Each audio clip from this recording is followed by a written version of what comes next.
Ako si King, dating sundalo. Ngayon ay nagpapatuloy pa rin sa buhay. March 2024, lumabas na ang order ko na wala na ako sa organisasyon. Sadyang napakabilis ng panahon. At noong nalaman ko nga ito ay dali-dali na akong nagpa-Manila para ayusin ang mga dapat ayusin. At halos isang buwan akong namalagi doon. Ang bilis lang naman mag-adjust sa mga pagkain, lalo na at nagfa-fasting ako, OMAD ako, o 1 meal a day. Kaya mabilis naka-adjust sa Maynila.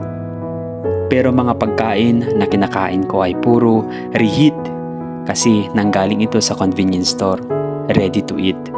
Ipainit na lamang. Sayang kasi yung oras kapag magluto pa ako. Habang wala ako sa serbisyo, ay ito na yung pagkakataon na makapag-aral ako para tapusin na ang aking kolehiyo. Kaya ako ay nag-aaral. At hinahasa ko din ang mga skills ko para magagamit ko ito sa mga trabaho mga dapat pasukan. Hindi ko man nakikita ang kinabukasan ko, pero pinagkatiwala ko na ito sa Panginoon. Basta gawin ko lang yung pinaka-best ko. Yung mga dapat gawin araw-araw.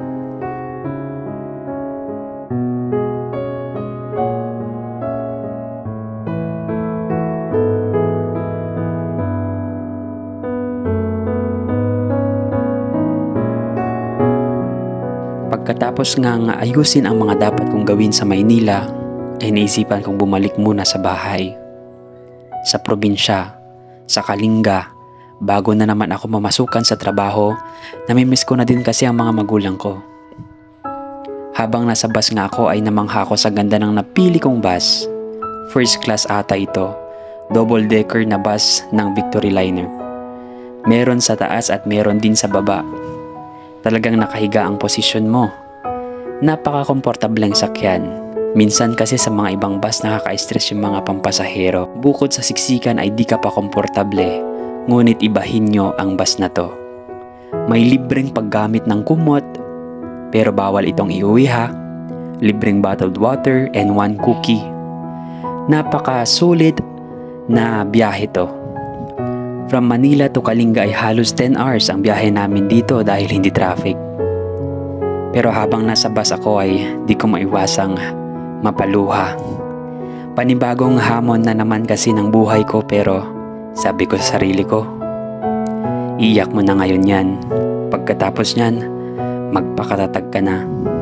Magpatuloy ulit sa buhay. Habang nandito na nga ako sa probinsya ay sinusulit ko na ito. Ako na muna magpakain at mag-alaga sa mga hayop sa bakuran.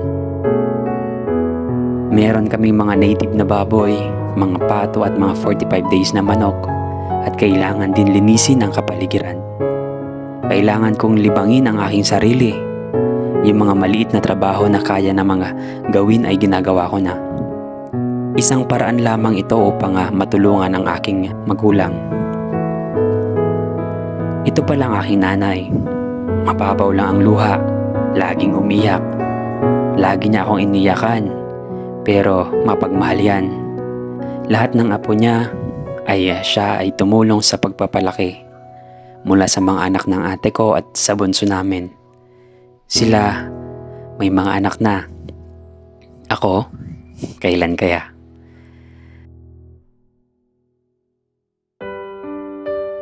Napakaswerte ko na nga at ganito kabait, kaganda at mapagmahal na ina. Saludo ako sa iyo, aking ina. Sa mga nanay pala dyan, Happy Mother's Day sa inyong lahat. Minsan, may mga desisyon sa ating buhay na hindi natin ina-expect.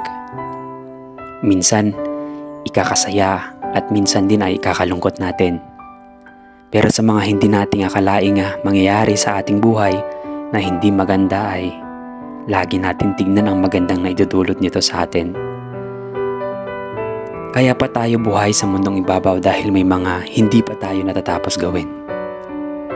Hindi pa natin natapos ang misyon ng Panginoon sa atin. Maging positibo lang sa buhay at laging magpasalamat kung anong meron tayo. Mahirap kasi kumpara ang sarili natin sa iba. Kaya mas magandang makontento tayo kung anong meron sa atin. pero huwag nating kalimutang mag-improve. Nandito tayo sa mundong ibabaw para matuto. Ang dami kong napupulot na aral noong naging sundalo pa lang ako. Una, yung disiplina. Pagrespeto sa ibang tao. Nawala na sa akin yung pakikipag-away. Yung pakikipagbangayan. Pakikipagsagutan kahit ako yung tama. Kasi mas maganda makipag-away na tahimik na lang. Wala lang din kasi nga mapupuntahan at kapag ipilit pa yung tama kung yung isa ay nagiinit na. Kaya mas magandang gawin ay tumahimik na lang para mahanapan yung kapayapaan. Natutunan ko rin sa pagiging sundalo ang pagkakaroon ng time management. Sa bawat oras na lumilipas ay dapat marami na akong nagawa para hindi sayang ang mga oras. Tulad ng paglilinis, mga maliit na gawain sa bahay, pero kapag paulit-ulit na ginagawa ay makakasanayan din naman. Malaking bagay ito kapag nakaugalian. Nakasanayan kasi nating mga Pilipino ang manirahan sa ating mga magulang, lalo kapag wala pa tayong asawa. Kaya dahil nakikitira lang ako ay kailangan talagang gumawa ng mga gawaing bahay. Pag-aalaga ng mga hayop, mga baboy, pato, manok, at mga iba pang mga alaga at mga gawaing bahay na sa iyong hirap na pinagdaanan ngayon, kapag nalampasan ay mas malaki ang kapalit nito. Ang pagsubok na ito ay gawing opportunity sa pagkakaroon ng oras sa pamilya. Mabantayan sila at magugol ang oras sa kanila. At makita pa yung mga ibang pagkakataon na pwedeng gawin sa probinsya. Ang buhay sa probinsya ay napakasimple lang. Wala kang ibang gustong gawin kung hindi ang dito lang sa bakuran. Sa pamamalagi ko nga dito ay natutunan ko nga pasalamatan lahat ng kung anong meron ako. At huwag ikumpara ang tagumpay ng iba sa tagumpay natin. Kasi hindi lahat pare-pareho ang pinagdadaanan at tinatahak na buhay. Let's appreciate life. Sa mga natutunan ko sa pagiging sundalo ay isang napakalaking tulong iyon. Pero ang laging tumatatak ay yung disiplinang daladala ko na kailan may walang makakakuha kanino man. Muli, ako si King, ang dating sundalo na laging nagpapaalalang kahit anong problema ang ating pinagdadaanan ay laging tignan ang magandang na idudulot nito ngayon at magpakailanman. Enjoy lang ang buhay at laging gumawa ng tama. Dahil buwan ng mga nanay ngayon ay nais ko na ding pasalamatan ang nanay ko. Huwag muna tayong susuko sa mga pangarap natin sa buhay. Hindi pa ako nakakabawi sa magulang ko. Gusto ko habang nagiging matagumpay ako sa buhay ay nasasaksihan nila iyon ng unti-unti kong paghakbang sa mga tagumpay sa buhay.